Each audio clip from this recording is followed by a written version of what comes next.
Buenas tardes, mis amados hermanos. Dios le bendiga a todos. Agradecemos a Dios por estos temas tan importantes, al doctor Isiano por su tema que nos ha aclarado bastante. En este momento vamos a tener con nosotros al secretario ejecutivo de la Unión Dominicana, el pastor Teófilo Silvestre, que tendrá el tema Historia del sistema del diezmo en la Iglesia Adventista. Así que en este momento dejamos esta plataforma en las manos del doctor Teófilo Silvestre, secretario ejecutivo de la Unión Dominicana, con el tema Historia del sistema del diezmo en la Iglesia Adventista. Bienvenido, pastor Teófilo, a la sede. Bendiciones. Muchísimas gracias, Pastor John Rosario. Muchas gracias al Pastor Jeremías por tener la gentileza de invitarnos a estar en sintonía, en compañía con ustedes, compartir un poquito este interesante tema que es de palpitante interés. También agradezco mucho a los administradores de la Asociación Central que están aquí presentes y bueno, a las buenas orientaciones que acaba de darnos el doctor Isiano. Muy bien, hermanos, como el tiempo lo tenemos muy medido, entonces yo quiero ir de una vez al punto del tema que nos toca en esta hora. Vamos a hablar un poquito acerca de la historia del diezmo, de la benevolencia sistemática, como en principio se le conoció, o todo lo que abarcaba el sistema de sostener la iglesia en los tiempos bíblicos. Quiero compartir la pantalla para que ustedes puedan apreciar algunos detalles importantes. De una vez bueno, hay algunos datos, es bueno que ustedes dominen algunos datos históricos. Y cuando yo veo, hermanos de la Asociación Central, directores de mayordomía, cómo Dios ha ido obrando a través de su iglesia, digo sencillamente, alabado sea el nombre de Dios. Yo no tengo ninguna duda, hermano, de que este es el pueblo de Dios, que Dios lo está dirigiendo, le dio una misión mundial y esa misión tenemos que cumplirla. Y yo no digo eso ahora porque soy un pastor de la iglesia, no, yo, de hecho, mis raíces no eran adventistas, mis raíces cristianas eran evangélicas, la mayoría de mi familia. Así que su servidor fue un aborto en la familia. Escuche bien, yo fui un aborto en mi familia al hacerme adventista a la edad de 14 años. 14 años. O sea que ya llegué un adolescente a la iglesia. Aunque estaba yendo a la iglesia desde los 12, pero me bauticé a los 14. ¿Y por qué me bauticé en la iglesia adventista? Yo estudié muy bien la doctrina de la iglesia a esa edad, porque siempre me ha gustado la lectura. Y yo dije, bueno, esto no es un asunto de tradición familiar, es que realmente la iglesia adventista tiene un mensaje especial. Y he visto cómo Dios la ha ido guiando desde sus inicios. Entonces tomamos la decisión y por la gracia de Dios todavía aquí estamos para servirle al Señor. De paso, lo más lejos que tenía era que un día iba a estar sirviéndole al Señor como pastor de su iglesia. Pero bueno, hermanos, lo que quiero decirle con eso es que Dios a esta iglesia le ha dado un mensaje interesante. No todo, escuche bien, no todo a la iglesia le ha venido de manera total, todo el conocimiento. No. O sea, los conocimientos han venido de manera progresiva. La luz de la verdad ha ido en aumento como la aurora. Y con el tema de la benevolencia sistemática y del diezmo, pues no es la excepción. El año 1833, porque vamos a hablar un poquito de historia, por supuesto yo tengo que hacer una apretada síntesis por el tiempo que tengo y no quiero pasarme del tiempo que me toca. Así que creo, Pastor Jeremías, que me toca al mismo tiempo, o no sé si han hecho algún ajuste al programa, pero Tendrás que aquí, terminar a las 5:40 y, a ver, 5:21 no tengo problema, pero 5:40. 5:40, ok. Gracias. Entonces, aquí tenemos año 1833. Año 1833 es un año muy importante porque el año 1833, este siglo XIX, vino en el contexto de lo que en la historia eclesiástica se conoce, especialmente en Estados Unidos, como el segundo gran reavivamiento espiritual. El primer gran reavivamiento espiritual vino en el siglo XVII, más o menos, con John Wesley, parte del siglo XVIII. Y ahora John Wesley, George Whitefield también, que fueron grandes predicadores, el hermano de John, Charles Wesley, bueno, y otros más. Pero en este periodo, pues finales de los 1700, inicio de 1800, vino el segundo gran reavivamiento de la predicación del cristianismo, tanto en Europa, pero de manera muy especial en suelo norteamericano.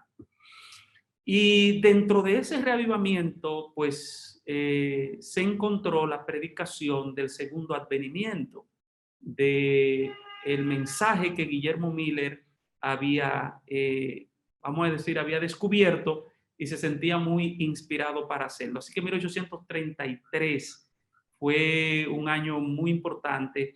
Algunos dicen 1831, muy bien, exactamente, podemos decir, pero comenzó ya a tomar más fuerza 1833. Ustedes saben la historia, 22 de octubre de 1844, las personas creían que Cristo vendría pronto, esos mileritas, que de una u otra manera se le conoció como adventistas, porque esperaban la segunda venida de Cristo. Ellos creían que Cristo vendría a la tierra por segunda vez, creían que la tierra sería purificada, y entonces esos mileritas también creían que los santos serían trasladados. O sea, para el 22 de octubre de 1844, hermanos de la ACD, se esperaban esas tres cosas que usted ve ahí en pantalla. Número uno, que Cristo vendría a la tierra. Cristo vendría a la tierra. Número dos, que la tierra sería purificada. Y número tres, que los santos serían trasladados. Ese era el fervor que había para el 22 de octubre de 1844. ¿Cuáles fueron los resultados? Bueno, la hora llegó y Cristo no vino. Muchos mileritas se desanimaron y básicamente se agruparon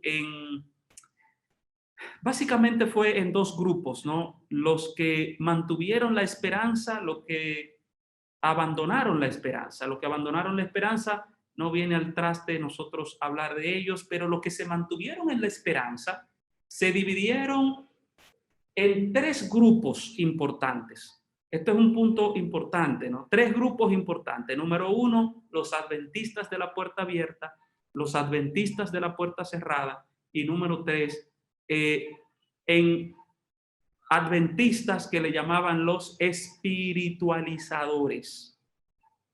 Y bueno, así rápido, la característica de cada uno, de cada grupo era que los adventistas de la puerta abierta creían que el evento, ¿verdad?, había sido correcto. El evento del 22 de octubre había sido correcto, pero que la fecha había sido incorrecta. Por eso, esos adventistas de la puerta abierta siguieron poniendo fechas. Y desde 1844, para que ustedes tengan una idea, a principio, hasta la primavera de 1847, esos adventistas de la puerta abierta pusieron alrededor de 8 fechas más que Cristo vendría. Es un dato que muchas veces no lo decimos, no se conoce, pero es así. Porque los adventistas de la puerta abierta entendían eso. Los adventistas de la puerta cerrada creían todo lo contrario. Los adventistas de la puerta cerrada creían que la fecha era correcta, pero que el evento había sido incorrecto. Por eso siguieron estudiando y se dieron cuenta que el asunto no era que Cristo iba a venir, sino que Cristo iba a interceder en la última fase del santuario, ¿no? Lo que llamaban el día de la expiación. Entonces, Miller, Hines, que eran de los más descollantes en el millerismo, se abanderaron más con los adventistas de la puerta abierta. Los adventistas del séptimo día, que somos nosotros, como nos conocemos hoy, pues quedamos más en el grupo de los adventistas de la puerta cerrada. Por eso Elena de White escribió en muchas ocasiones que nunca más iba a haber profecía de tiempo después de 1844 y que nunca más debía ponerse fechas del segundo advenimiento del Señor. Y básico esto, la última profecía de tiempo que hay en la Biblia es la de Daniel 8:14, que habla de los 2300 años. No hay más en el periodo profético. Entonces, esos grupos pues se dividieron en evangélicos adventistas, Iglesia de Dios del séptimo día, que de hecho existe, Iglesia de Dios del primer día, Iglesia adventista del primer día porque guardaban el domingo. Recuerden que la mayoría de estos pioneros venían de diferentes denominaciones que eran evangélicas, metodistas, Conexión Cristiana, luteranos, etcétera, etcétera, que guardaban el domingo. Y algunos bautistas del séptimo día, que de ahí entonces tenemos nuestra herencia del sábado. Y por supuesto, uno de los grupos que después surgió fueron los adventistas del séptimo día. Teniendo ese marco, de hecho, los adventistas del séptimo día fue uno de los grupos más pequeños que quedó después del chasco. Algunos historiadores dicen que quizás entre 100, 150 fueron los que quedaron. Dentro del movimiento de los adventistas de la puerta cerrada, los adventistas del séptimo día eran uno de los más pequeños. Pero como Dios estaba al timón de la iglesia, y por eso le introduje poniéndolo en mi testimonio personal, como Dios estaba al timón de la iglesia, entonces Dios bendijo ese remanente fiel que quedó allí, y personas como José Bates, que hizo aportes extraordinarios, Jaime White, Elena White, el mismo Iran Exxon, entre otros, pues más tarde se unieron Andrews y Lóboro, otro pionero muy importante. Y eso hizo algo muy bueno para la iglesia. Después de 1844, entonces, tenemos este periodo, 1844, 1854. En este periodo no hubo organización formal. O sea, no había nada, ni siquiera tenía nombre el movimiento, se asociaba a cualquier tipo de organización con Babilonia. Y es bueno que ustedes sepan que para los pioneros, para muchos de los pioneros, la interpretación de Babilonia eran las iglesias evangélicas de donde ellos habían salido. Y ellos tenían la creencia de que si se organizaban, si se ponían nombres, etcétera, etcétera, entonces iban a estar igual que las denominaciones que habían dejado. Pero en este periodo también comenzaron a organizarse los campestres. Los campestres eran reuniones espirituales que los pioneros hacían, eran reuniones de encuentro, eran reuniones de evaluación para saber acerca de la obra de Dios en distintos lugares. En 1854, entonces, se usó la modalidad de usar carpas para las reuniones evangelísticas. ¿Qué pasa?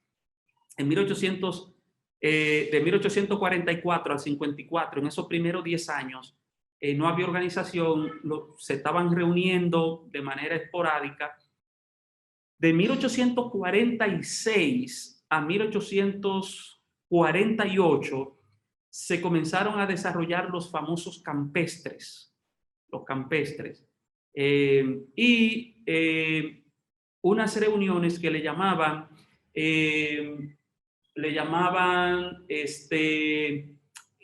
no eran escuelas, conferencias sabáticas, pero más que conferencias sabáticas, eran conferencias bíblicas. Ese es el término que estaba buscando.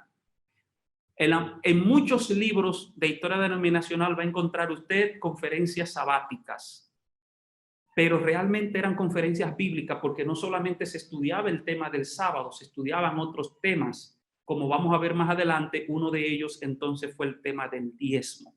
Así que eran conferencias bíblicas, esas que hacían los pioneros, básicamente de 1846 al 48, y allí se comenzó a darle forma a lo que más tarde sería la Iglesia Adventista del Séptimo Día. Pero en 1854 hubo un llamado para hacer evangelismo, porque los pioneros tenían la idea de que, como eran adventistas de la puerta cerrada, ellos decían, no tenemos que predicarle a las personas que no aceptaron a Cristo antes del 22 de octubre. Porque bueno saber esto, los adventistas de la puerta cerrada creían que las personas que no aceptaron a Cristo antes del 22 de octubre ya estaban fuera de la gracia de Dios. También por eso eran conocidos como adventistas de la puerta cerrada. Por eso es que ustedes van a notar que hasta el 1874 es que la iglesia manda un misionero oficial, al pastor Andrews, fuera. Pero en esos primeros años no había ese movimiento como para evangelizar. Ese movimiento comenzó en el año 1854. En 1857 hubo 3 años intensos de evangelismo por los pioneros, 1854, 1857. Pero ¿qué pasó?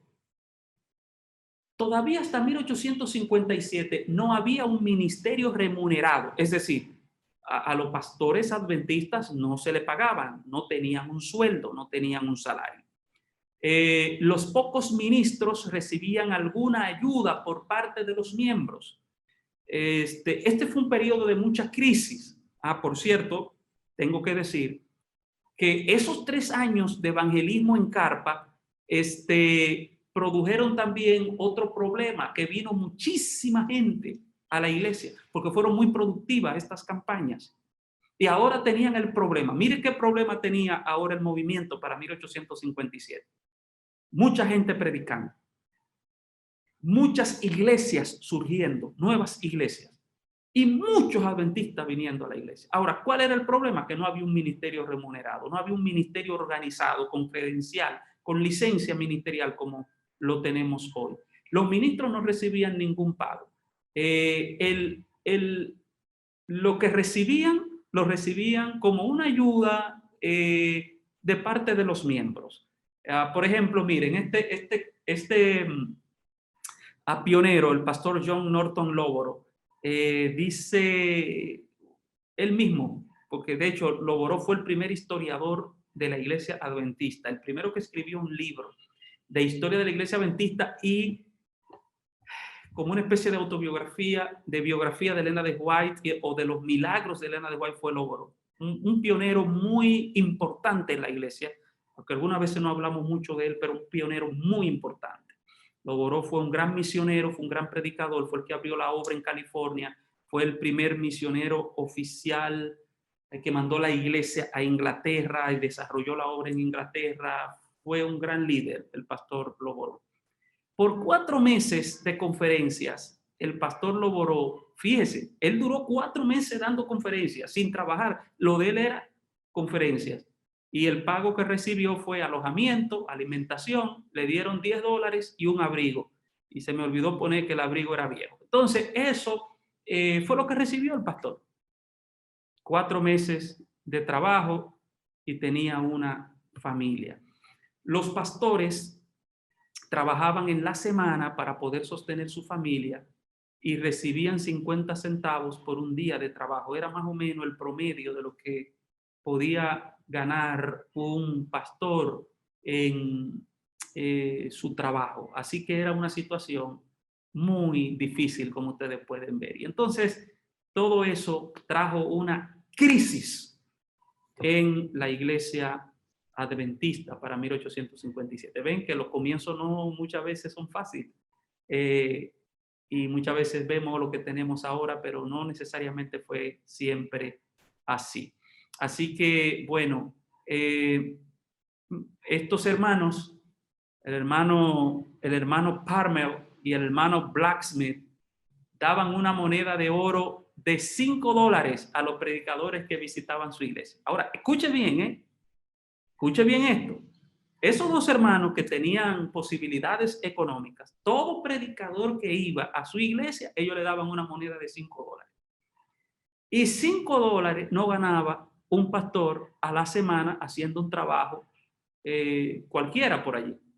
Por lo tanto, ¿qué ustedes creen que pasaban entonces? Todas las personas, todos los predicadores, todos los que se decían que eran pastores, querían a predicar ¿dónde? A la iglesia del hermano Palmer y de la iglesia del hermano Blacksmith. Y así sucedía en otras iglesias también. Entonces, ¿qué problema estaba pasando? Eso fue otra parte de la crisis. Muchos pastores entonces nada más iban o querían ir a la iglesia donde los hermanos podían darle algún tipo de ayuda. Entonces, esas otras iglesias estaban siendo descuidadas. Entonces, en una iglesia se juntaban 4, 5, 6, 7 pastores. Y entonces había iglesias donde no había medio pastor, no había un solo pastor. Eso fue un problema. Los pioneros comenzaron a decir, señores, tenemos un problema. Y por eso Jaime White estaba tan interesado en que hubiese una organización. Porque Jaime White decía, con la organización nosotros podemos resolver este problema. Así que fue en el año 1857 y 1858 cuando la crisis llegó a su máximo esplendor. Bueno, otro detalle, no había tesorería en las iglesias. O sea, no había sistema de diezmo, no había sistema de ofrenda, no había nada, hermano, para 1858. Las contribuciones para ese año 1858 hubo una recesión tremenda. Las contribuciones disminuyeron drásticamente, habían aumentado los grupos de creyentes y disminuido los pastores disponibles, porque muchos pastores dijeron, no, tenemos que irnos a trabajar para poder sostener nuestra familia, porque no hay una manera de que suceda así. Y entonces los pastores que estaban clamaban por una asistencia pastoral. ¿Qué hacer? ¿Qué hacer? Aquí viene la pregunta interesante. ¿Qué hacer? Bueno, Elena de White, en una reunión que tuvieron para 1859 aproximadamente, le dijo a los dirigentes de la iglesia, deben estudiar las escrituras y allí encontrarán la solución apropiada. ¿Por qué? Porque fueron donde Elena de White a decirle, hermana White, díganos qué usted nos dice. ¿Cómo podemos resolver este problema?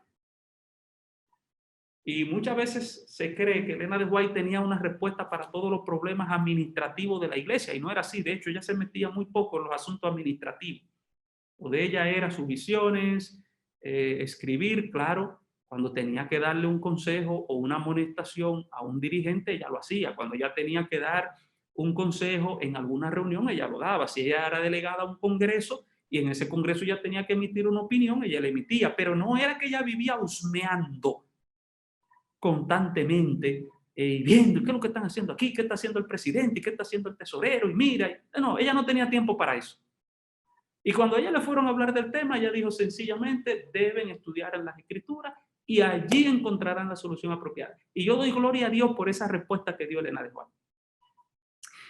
Porque si Elena de White dice ella lo que hay que hacer, la persona entonces iban a decir, bueno, eso es una cosa de Elena. Pero es muy diferente a decir que el principio del diezmo, de la benevolencia sistemática en la iglesia adventista es un asunto que Elena dijo o que alguien dijo por allá, a decir que es un principio bíblico de la palabra de Dios.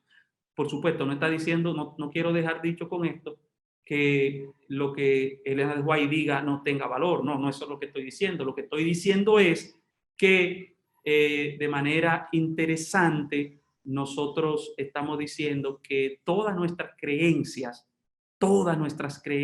hermanos, tienen una base primero, oiga bien, primero en la Biblia, la palabra de Dios, y por supuesto, secundada en el espíritu de profecía. Así que Elena de White le dice, deben estudiar las escrituras y buscar una solución apropiada. Y entonces se votó, el grupo votó una comisión, y esa comisión estaba compuesta por 3 personas, 3 pastores: el pastor John Nevins Andrews, el pastor J.B. Frisbee. Es un pastor muy importante, el pastor Frisbee. Él había sido un pastor metodista, conoció el evangelio y vino él con toda su iglesia y fue un gran pionero, un gran pastor, el pastor Frisbee, y el pastor Jaime White. Este trío debía encontrar la solución bíblica al problema de cómo se iba a sostener la obra de Dios y cómo iban bíblicamente a buscar una base bíblica para que hubiese algún tipo de sostén para la predicación del evangelio, ¿A qué conclusiones llegaron? Bueno, ellos tomaron para su estudio varios textos, pero el texto clave que ellos tomaron fue 1 Corintios 16:2. ¿Qué dice 1 Corintios 16:2? Allí está. Dice: cada primer día de la semana, cada uno de vosotros ponga aparte algo según haya prosperado, guardándolo para que cuando yo llegue no se recojan entonces las ofrendas. Entonces, cada primer día, regularidad; cada uno, participación; número 3, ponga aparte algo, provisión. El plan de benevolencia sistemática iba a consistir en esos 3 aspectos del capítulo 16 de 1 Corintios, versículo 2. ¿Cómo ahora? Ahí está el principio, ¿verdad? Ahora, ¿cómo vamos a aterrizar eso en lo financiero? Entonces, bueno, y el punto 4, según haya prosperado. O sea, que las personas tenían que dar según haya prosperado. ¿Cuál fue la recomendación entonces que ellos hicieron? Ellos dijeron: bueno, a este plan vamos a llamarle plan de benevolencia sistemática. Y la idea era que este plan sirviera para apoyar la iglesia con una contribución semanal. ¿Cuál fue la sugerencia? Miren, aquí está la sugerencia que dio la comisión para que se aportara para la iglesia. Los hombres debían dar de 2 a 25 centavos por semana. Bien, los hombres. Las mujeres debían dar de 1 a 10 centavos por semana. Los que tenían propiedades, algún negocio, lo que sea, entre 1 a 5 centavos por cada $100 del incremento anual de la propiedad. ¿Ok? Ya, si su propiedad tenía un incremento, una plusvalía, entonces sobre esa plusvalía, por cada $100 debía dar de 1 a 5 centavos. Ese plan se votó en la iglesia de Battle Creek, en Michigan, y fue publicado en la Review and Herald del 3 de febrero de 1859. Así que, hermanos de la Asociación Central, este fue el primer plan de benevolencia sistemática que votó la iglesia el 3 de febrero de 1859. Es decir, la semana que viene vamos a cumplir, no sé, 100 y tantos largos de años allí. Interesante. En 1875, bueno, esto fue cuando 1859. Ahora miren esto, para 1875 llegó una consulta a la Review and Herald. Urias Smith era el director de la Review and Herald y un pionero y una persona muy respetada. Entonces miren la pregunta que llegó a la Review and Herald. Si yo gano $1 al día, 10 centavos pertenecen a Dios. Eso dice la persona. ¿Ese dinero se entrega todo a benevolencia sistemática o puedo dar 5 centavos a la benevolencia sistemática y el resto a otras necesidades de la iglesia? La respuesta de Urias Smith fue la de seguir el modelo de 2 a 25 los hombres, de 1 a 10 las mujeres. Así que todavía para 1875 ese era el sistema que la iglesia tenía. Muchos de los miembros adoptaron lentamente este plan, pero es en el 1876, anote esa fecha porque es muy importante, es en el 1876 que se reafirma el principio de un 10% como diezmo en la Iglesia Adventista del Séptimo Día. Fíjense, para 1875 ya había un hermano que tenía más o menos claro el concepto del diezmo, pero no le hicieron mucho caso. Eso es interesante. Interesante eso. Y es en el año 1876 cuando la iglesia entonces reconoce el asunto del diezmo, no de que los 2.25, de 2 a 25, no de 1 a 10, no, usted ganó, tiene una ganancia, entonces de su ganancia usted va a aportar un 10%. Y de igual manera el pastor Andrews jugó un papel importante en las investigaciones de este tema. En el año 1878, la Asociación General toma el acuerdo que toda asociación envía un 10% de sus ingresos a la Asociación General como diezmo y las instituciones la harían de sus ganancias. Todavía, ¿verdad? Hay parte de esto que así funciona. La asociación central, ustedes ya vieron allí, Winton le presentó eso. Eso fue votado en 1878, ¿verdad? ¿Y por qué a la Asociación General? Bueno, todavía para 1878 no existían las uniones, no existían las divisiones, así que las dos instituciones que habían para 1878, o sea, los dos niveles, mejor dicho, o digamos tres, era la iglesia local, la asociación y la asociación general. De hecho, por eso así se llama la Asociación General. Es una asociación de asociaciones. Para 1879 se hizo un pedido urgente. La Asociación General urgió a la feligresía mundial a separar semanalmente el diezmo. Se votó en el 78, en el 76, en el 79 entonces se animó a que los hermanos apartaran semanalmente el diezmo de toda su ganancia y lo llevaran a su iglesia. Así que eso debemos recordar, que la benevolencia sistemática era una contribución semanal. Un tiempo después se fue aceptando en la iglesia la idea de dar un diezmo como lo hacía Israel, ¿verdad? Que Israel daba lo que algunos llamaban después un doble diezmo o un diezmo o una ofrenda igual a un diezmo. Desde el año 1859 hasta el año 1969, durante 110 años, la iglesia se desarrolló en Norteamérica y el mundo.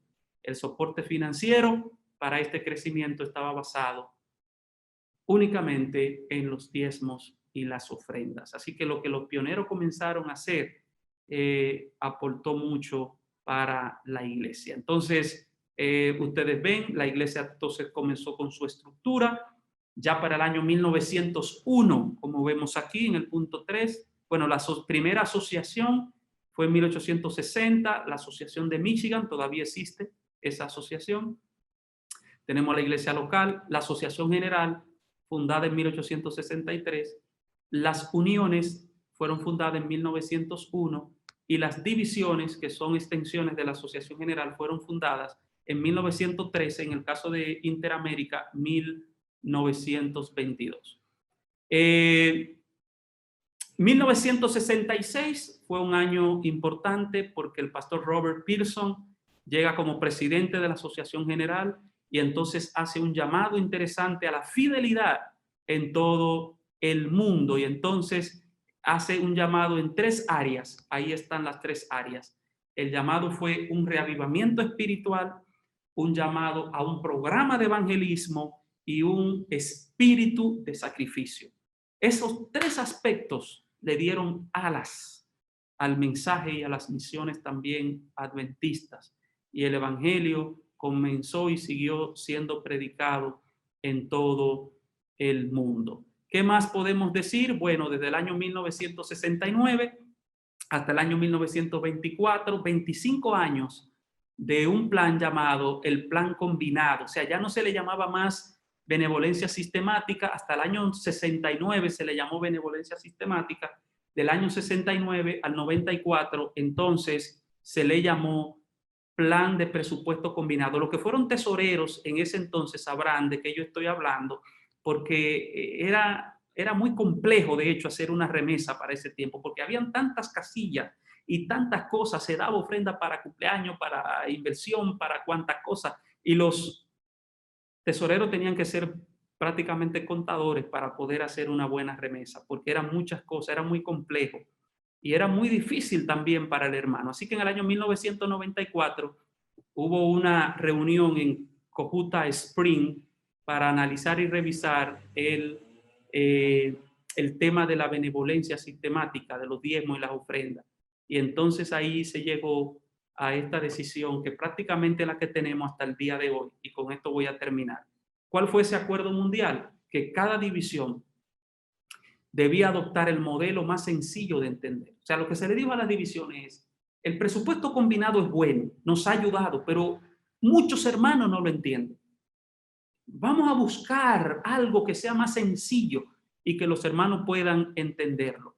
La modalidad que se usaría debía contar con el apoyo oficial de las juntas directivas, eso parte del voto, y se consolidaba el concepto de dar apoyo a la iglesia local, la asociación y la obra mundial. Es decir, el sistema que se buscara, por más sencillo que fuese, debía incluir la iglesia local, debía quedarse con una parte de los recursos, la asociación y la obra mundial. Así que en ese aspecto entonces surge el plan de dadivosidad personal. ¿Ok? Entonces el plan de dadivosidad personal es lo que mayormente nosotros conocemos como el 60-20-20 y fue el que adoptó la división interamericana, que de hecho fue pionera con ese plan, y ya hoy de las 13 divisiones del mundo hay unas 11 que usan el sistema de dadivosidad personal o 60-20-20. Otras divisiones usan el de ofrenda múltiples. Por ejemplo, yo he estado en algunos lugares donde ofrenda múltiple y esos sobres de diezmo y ofrenda tienen 20,000 casillas allí, y bueno, es tremendo. Otros todavía están usando presupuesto combinado, etcétera, etcétera. Pero en todo, lo que nunca se ha dejado es de mirar la ofrenda global o la iglesia mundial, porque nosotros somos una iglesia mundial y eso no debemos de olvidar. Así que los diezmos, como ustedes saben, apoyan entonces el ministerio pastoral, el funcionamiento de la asociación, la realización de asambleas y congresos, el soporte departamental, etcétera. Y las ofrendas sostienen las misiones mundiales, impulsan la construcción de templos, apoyan el desarrollo de escuelas, el funcionamiento de la iglesia local y los proyectos de la iglesia local.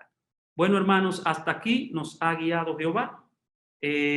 Bueno, eso es un punto muy importante. Las ofrendas definimos que iban a ser igual al diezmo, mayores al diezmo, o iban a ser menor, ¿verdad? Menor al diezmo.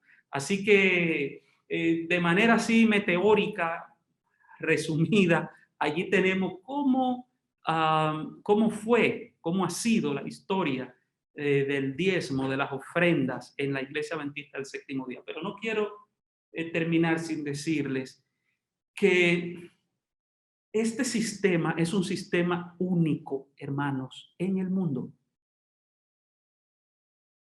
Ninguna otra denominación tiene un sistema financiero como lo tiene la Iglesia Adventista del Séptimo Día. Y yo doy gloria a Dios por eso. ¿Usted sabe por qué? Porque el peso que se da, el peso que da un hermano en una iglesia local, no importa lo humilde que sea la iglesia. Escúcheme bien, el peso que da el hermano en la iglesia de Miches allá, o de Pedernales, o del Cacao, hermano querido, ese peso impacta la obra en el mundo entero. ¿Usted sabe lo que significa eso? En el mundo entero. Por eso una vez un hermano me dijo en San Pedro de Macorís: pastor, yo he ido a predicar al mundo entero, yo he ido a predicar a la China, he ido a predicar a Japón, he ido a predicar a Rusia. Y yo estaba entrando a la iglesia y digo: oye, pero este hermano ha viajado mucho y he ido a predicar a Estados Unidos. Y después me dijo: pero he ido a predicar a través de mis diezmos y ofrendas. Ese hermano entendía el sistema de diezmos y ofrendas de la iglesia. Así que, hermanos, el Señor nos ayude a entender esto. Compartamos esto porque realmente es una bendición nosotros poder ser parte de este movimiento mundial que tiene un mensaje mundial y que nos preparamos para el pronto encuentro con Cristo Jesús. Que el Señor le bendiga y muchas gracias, Pastor Jeremías, por la invitación una vez más.